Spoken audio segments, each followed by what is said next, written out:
السلام علیکم ورحمۃ اللہ وبرکاتہ۔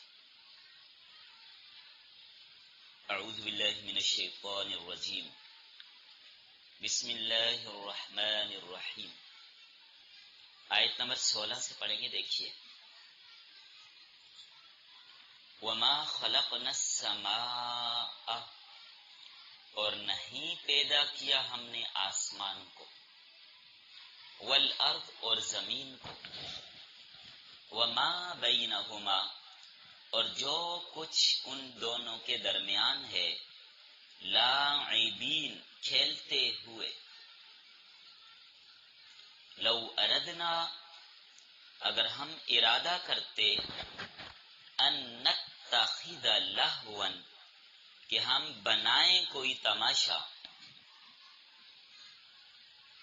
لاتخذناہ من لدنا، البتہ ہم بناتے اپنے پاس سے، ان کننا فاعلین، اگر ہم کرنے والے ہوتے۔ بل نقذف بالحق، بلکہ ہم پھینکتے ہیں حق کو، علی الباطل، باطل پر، فیدمغہ، پس وہ اس کے دماغ کو پھاڑ دیتا ہے، فَإِذَا هُوَ زَاهِقٌ، پس اچانک وہ اڑنے والا ہوتا ہے، بھاگنے والا ہوتا ہے۔ وَلَكُمُ الْوَيْلُ، اور تمہارے لیے خرابی ہے، مِمَّا تَصِفُونَ، ان چیزوں کی وجہ سے جو تم بیان کرتے ہو۔ وَلَهُ، اور اسی کے لیے ہے، من، وہ مخلوق، فی السماوات، جو آسمانوں میں ہے، والارض، اور جو زمین میں ہے، ومن عندہ، اور جو اس کے پاس ہے، لا یستکبرون، وہ تکبر نہیں کرتے، عن عبادتہ، اس کی عبادت سے، ولا یستحسرون، اور نہ وہ تھکتے۔ فرشتے اللہ کی عبادت سے تکبر بھی نہیں کرتے، تھکتے بھی نہیں ہیں۔ تم فرشتوں کو اپنا معبود بنا رہے ہو، فرشتے تو خود اللہ کی عبادت کر رہے ہیں۔ یسبحون اللیل، پاکیزگی بیان کرتے ہیں رات کو، والنہار، اور دن کو، لا یفترون، وہ سستی نہیں کرتے۔ ام اتخذوا آلہۃ، کیا انہوں نے بنا لیے ہیں معبود، من الارض، زمین سے، ہم ینشرون، وہ ان کو اٹھائیں گے۔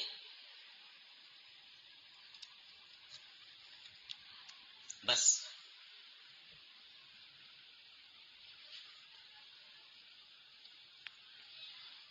لکھیے،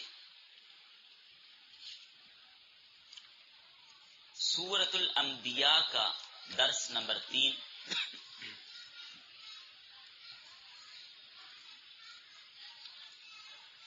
آیت نمبر 16 کا 21۔ سبق کا عنوان ہے بیان توحید اور ابطال شرک۔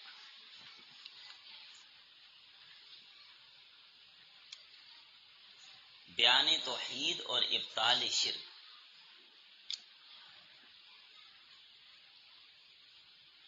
ربط،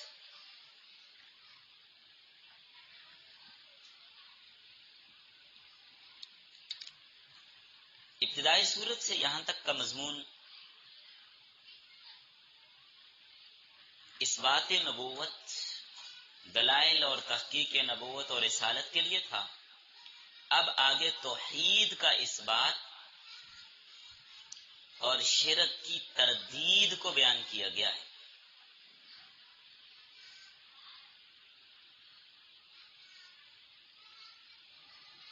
فرمایا زمین اور آسمان میں،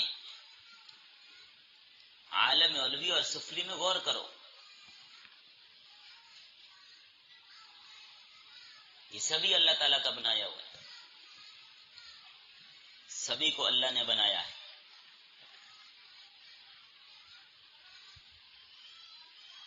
یہ سب اللہ کی وحدانیت کی دلیل ہے۔ دوسرا ربط یہ ہے، گزشتہ آیات میں کفار کی غفلت کو بیان کیا جو کھیل کود میں پڑے ہوئے ہیں۔ اب فرمایا جا رہا ہے یہ عالم کی پیدائش کھیل نہیں ہے، بلکہ یہ عالم حق اور باطل میں فرق کرنے کے لیے پیدا کیا گیا۔ تو کوئی آدمی یہ نہ سمجھے کہ وہ دنیا میں آزاد ہے، جو چاہے کرے، جو دل میں آئے کرے، نہیں، ایسا نہیں ہے۔ مجھ سے کوئی پوچھ نہیں ہوگی، ایسا بالکل نہیں ہے۔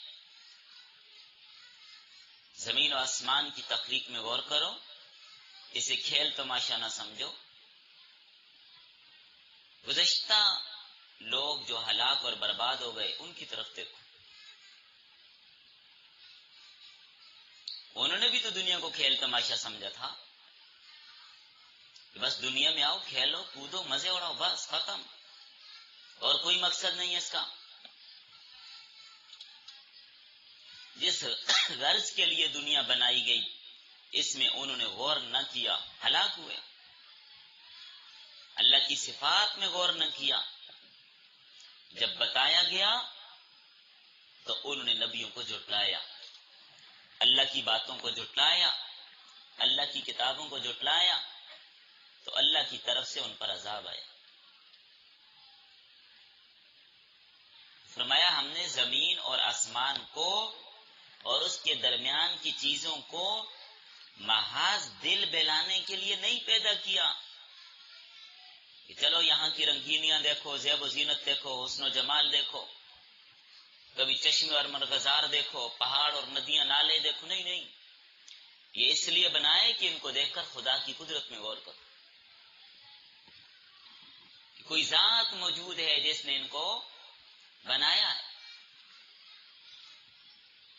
اگر کوئی کہتا ہے یہ خود بہت بنے، وہ پاگل ہے، بے وقوف انسان ہے، وہ خود بہت کوئی چیز بنتی نہیں، کچھ بھی خود نہیں بنتا، بنانا پڑتا ہے۔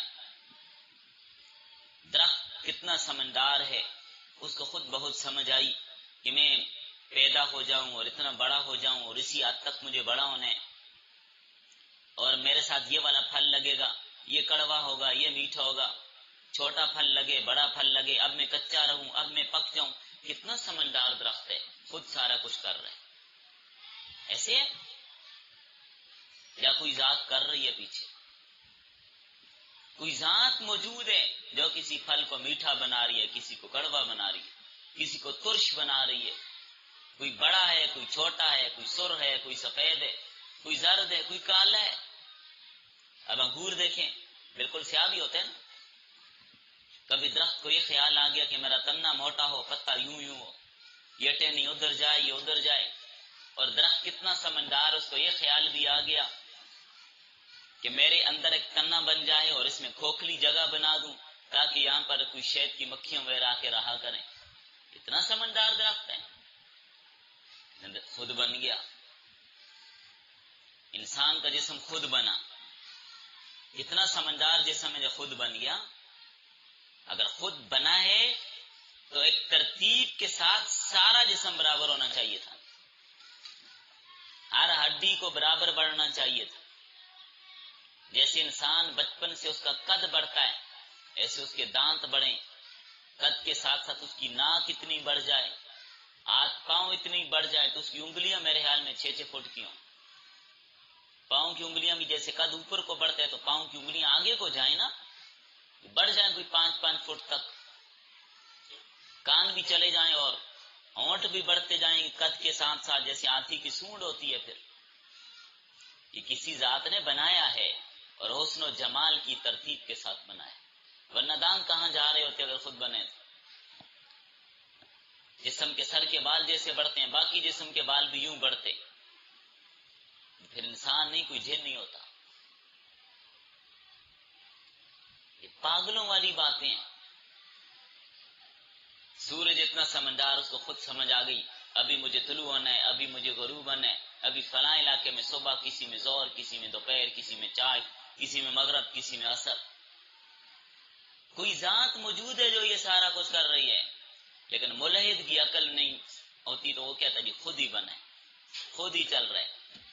برف کتنی سمجھدار، اس کو سمجھ آ گئی کہ میں نے میدانی علاقوں میں نہیں برسنا، میں نے پہاڑوں پر برسنا ہے، اور پہاڑوں کے اوپر برس کر میں کیا کروں گی، جم جاؤں گی، پھر گرمیوں میں بہتی رہوں گی، اور میں سمندروں اور دریاؤں اور ندی نالوں کی صورت میں پانی وہ میدانی علاقے میں پنجاب والوں تک میں پہنچایا کروں۔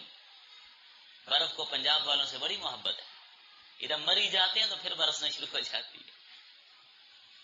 تو یہ پاگل پنا نہیں ہے تو اور کیا ہے کہ ہر چیز خود بخود بنی۔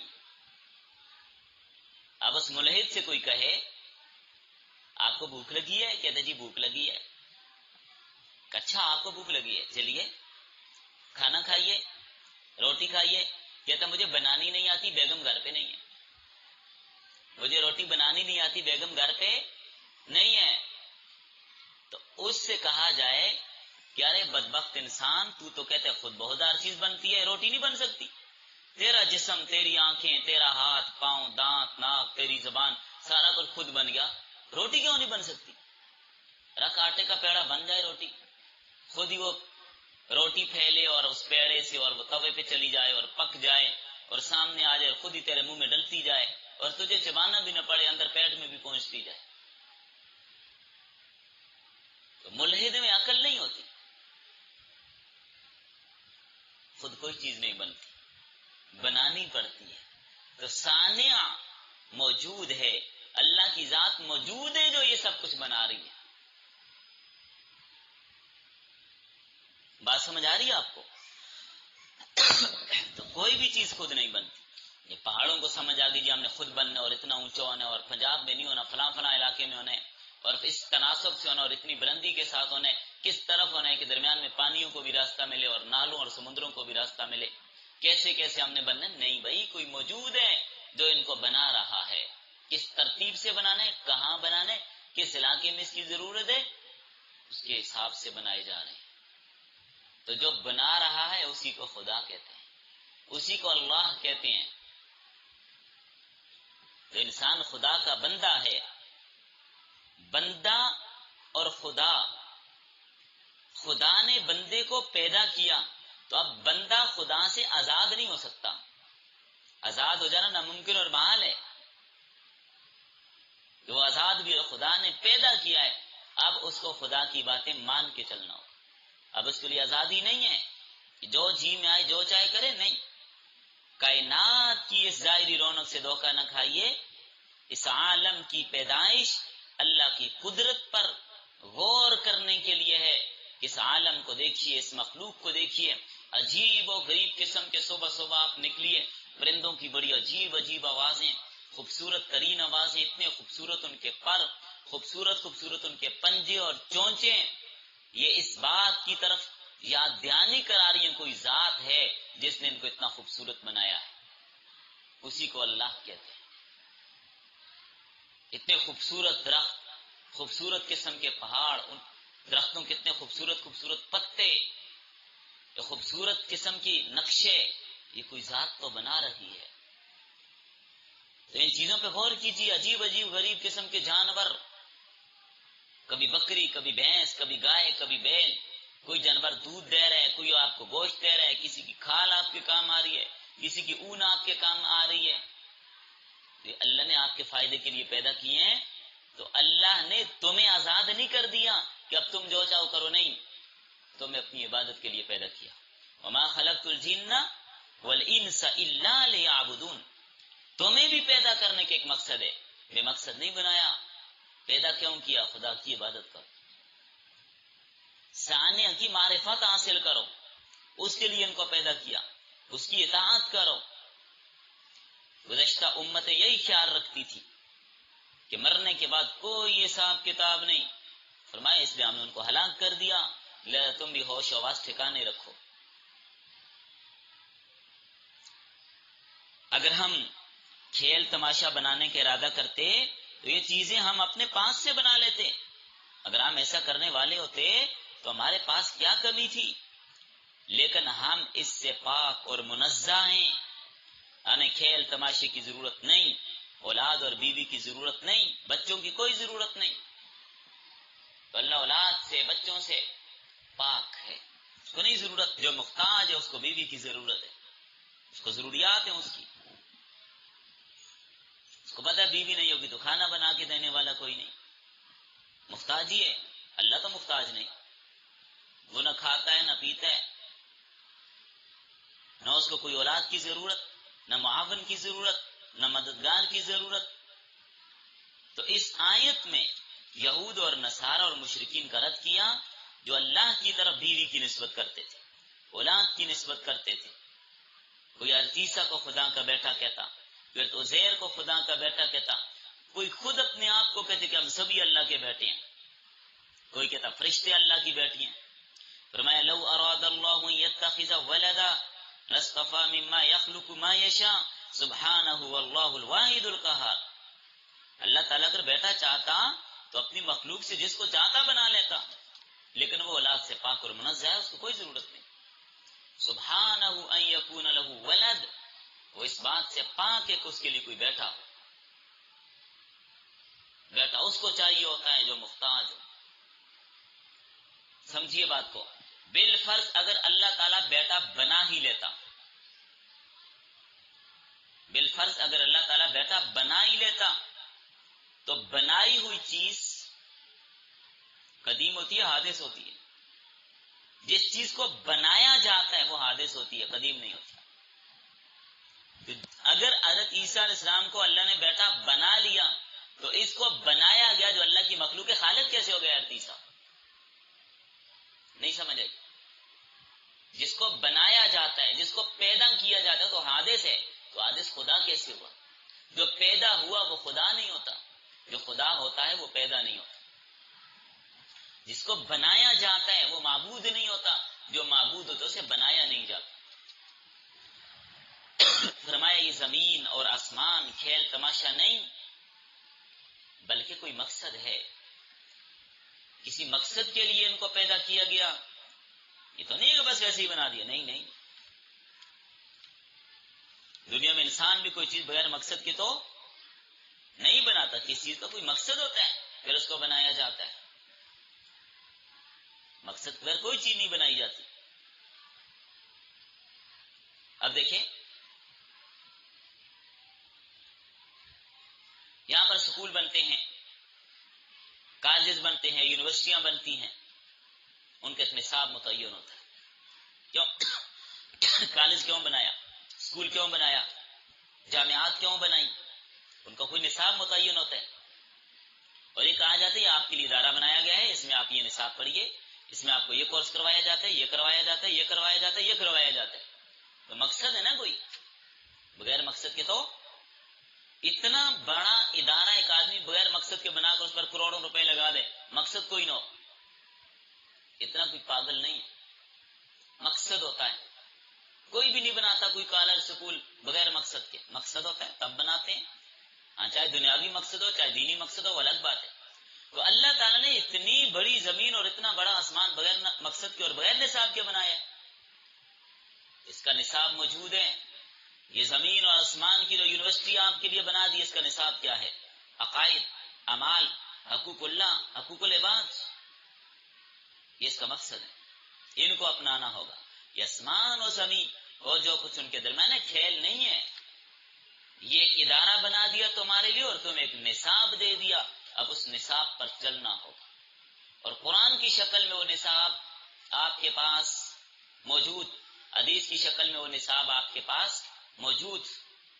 اب اس نصاب کو پڑھیے، اگر امتحان میں کامیاب ہو گئے تو انشاءاللہ کامیاب ہو گئے. انسان کے لیے دنیا میں ایک نصاب ہے. لو اردنا ان نتخذ لہوا، اگر ہم ارادہ کرتے بنائیں کوئی تماشا، لاتخذناہ من لدنا، البتہ ہم بناتے اپنے پاس سے اپنی کسی چیز کو جو عاجز اور فنا ہونے والی نہ ہوتی وہ بناتے.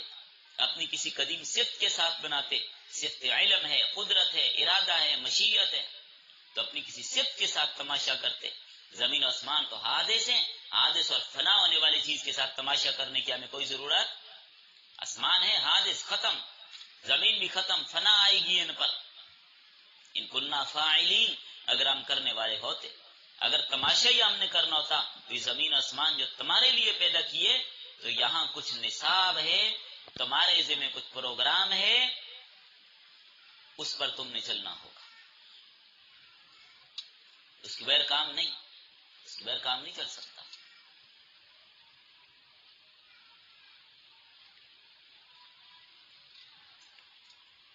وما خلقت الجن والانس الا ليعبدون، فرمایا باطل پرستو، تمہارے لیے کم بختی ہے ان باتوں کی وجہ سے تم اللہ تعالیٰ کی طرف جو منسوب کرتے ہو کہ خدا نے بیٹا بنا لیا، خدا نے بیٹیاں تجویز کر دی، یہ سب تمہارا جھوٹ ہے اور تمہاری بربادی کا سامان ہے۔ اور پھر فرمایا کہ زمین و آسمان یہ سب اللہ کی ملک میں ہے، اللہ مالک ہے اس کا، سب اس کی بندگی میں لگے ہوئے ہیں، تمام انسان اور فرشتے اور جنات سب اللہ کی مخلوق ہے، یہ سب اللہ نے پیدا کیے ہیں، ان میں کوئی بھی خود پیدا نہیں ہوا۔ اور جو فرشتے اس کے پاس ہیں جن کی تم پوجا کرتے ہو، وہ فرشتے خود اللہ کی عبادت کرتے ہیں، نہ وہ تھکتے ہیں، نہ وہ نافرمانی کرتے ہیں، نہ کبھی سست پڑتے ہیں، نہ دن دیکھتے ہیں نہ رات دیکھتے ہیں، نہ بھوک لگتی ہے نہ پیاس لگتی ہے، ہر وقت اللہ کی تسبیح اور تقدیس میں لگے ہو۔ ان کے لیے تسبیح اور حمد و ثنا بمنزلہ سانس کی ہے، جس سے معلوم ہوا کہ آسمان کی چیزیں یعنی فرشتے بھی کس کی عبادت کرتے ہیں؟ اللہ کی۔ تو فرشتوں کو معبود بنانا، آسمان کی چیزوں کو معبود بنانا حماقت کی بات ہے، معبود صرف اللہ ہے۔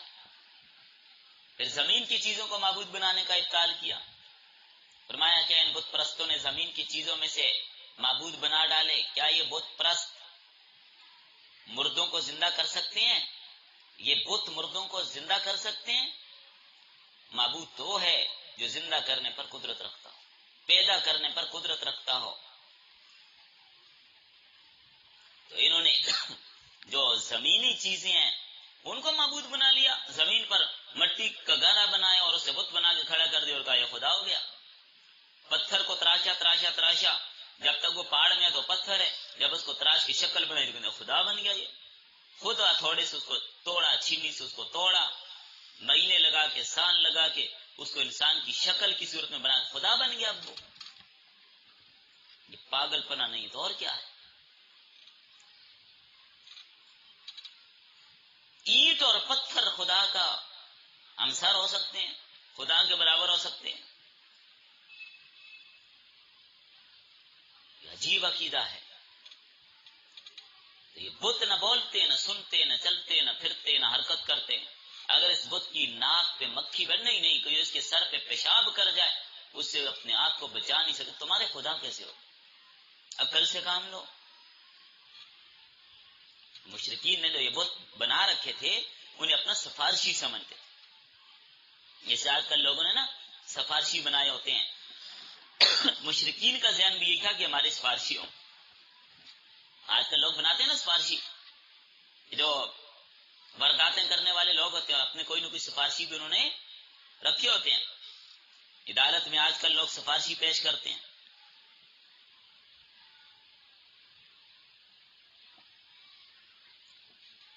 اگر کوئی آدمی کوئی واردات کرتا ہے تو کوئی ایسا سفارشی اس نے رکھا ہوتا ہے کہ وقت حاکم، جج، کوئی وزیر اس کے سامنے دم نہیں مار سکتا۔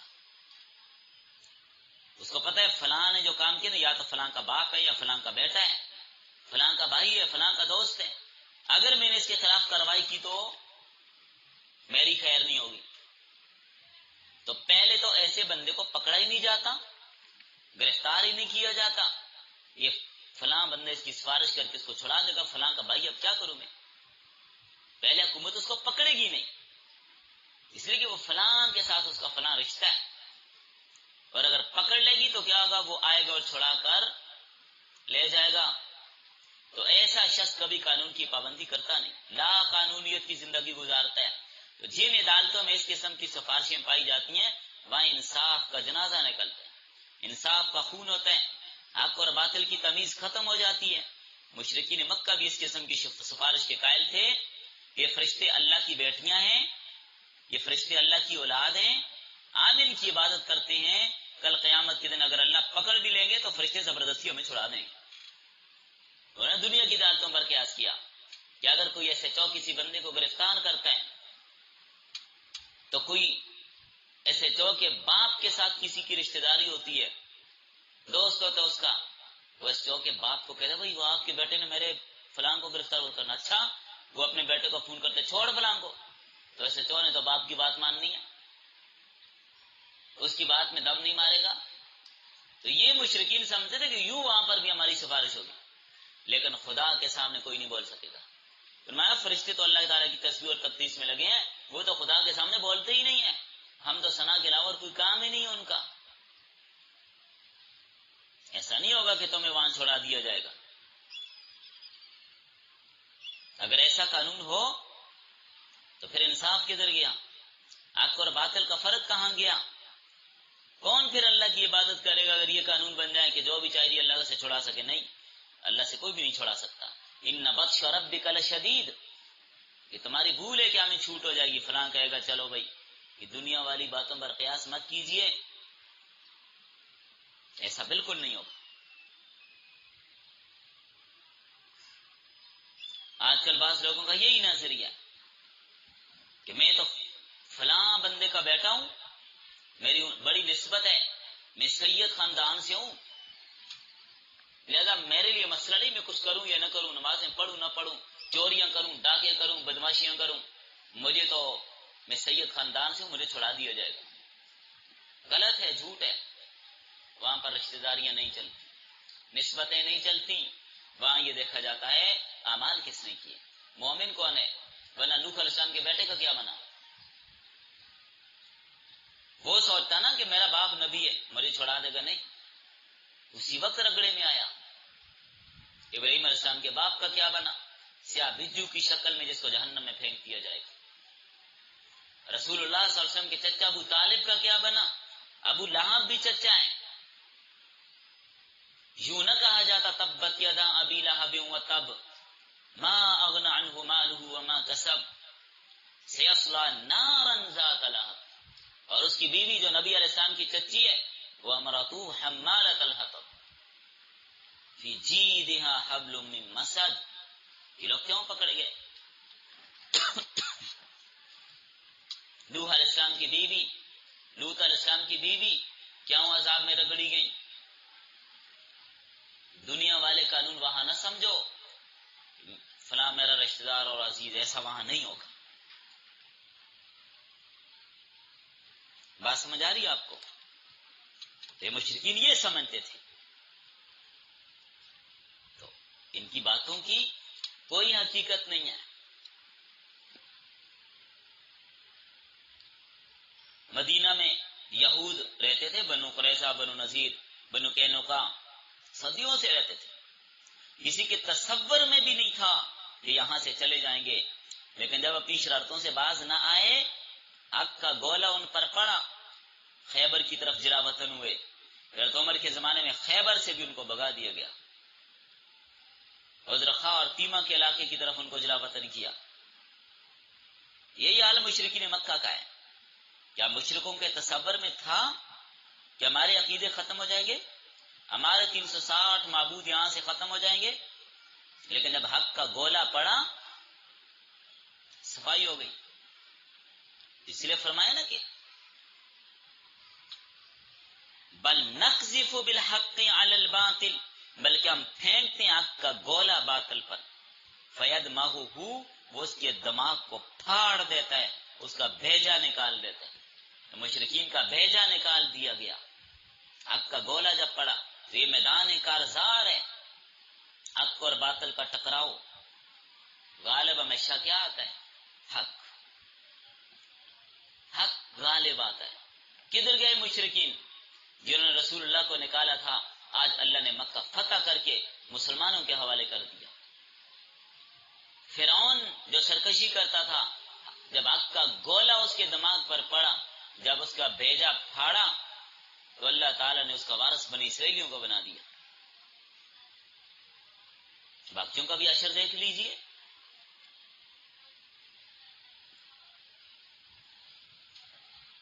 اس لیے فرمایا کہ جو کچھ زمین و آسمان میں ہے سب کچھ اللہ کا ہے، سب کچھ اسی کا ہے. لہذا تم جو چھوٹے چھوٹے معبود بنا کر بیٹھے ہو اس کی کوئی حقیقت نہیں. زمین اور آسمان کا رب وہی ہے.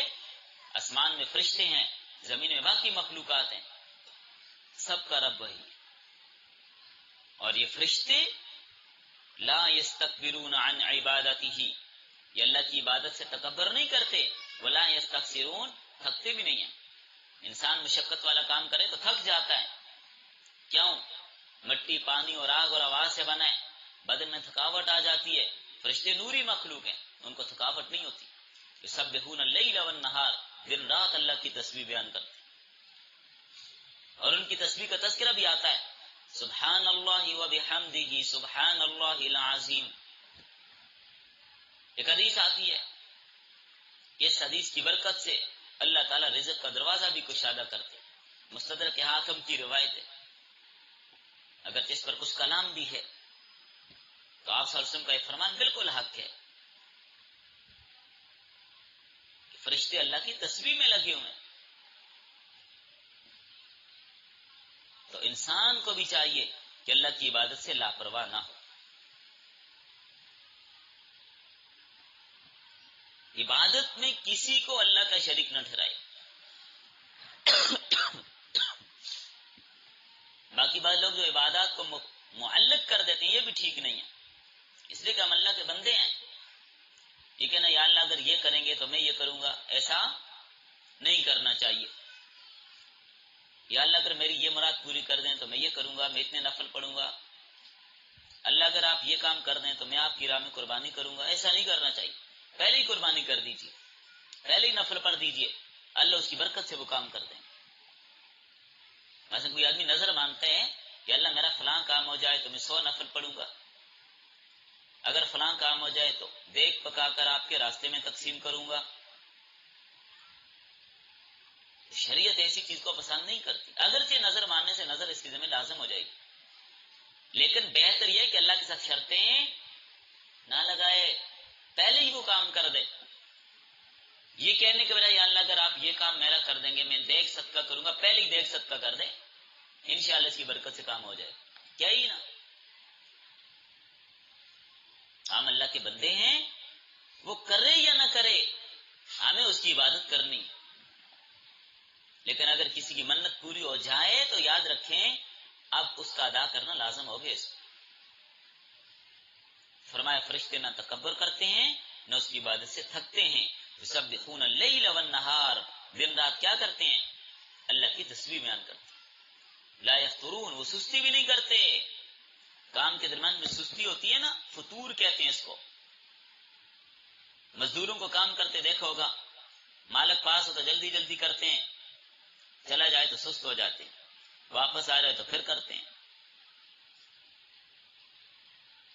تاکہ پتہ چلے ہم ٹھیک ڈیوٹی کریں. لیکن فرشتے ایسا کام نہیں کرتے، وہ عبادت میں سستی نہیں کرتے، اس لیے کہ فرشتے بددیانتی نہیں کرتے، معصوم ہیں. جتنا انسان کے بس میں اتنا کام ضرور کرے، اگر اس میں کوتاہی کرے گا تو اس کی کمائی حلال نہیں ہوتی. جتنا اس کے بس میں اتنا ضرور کرے.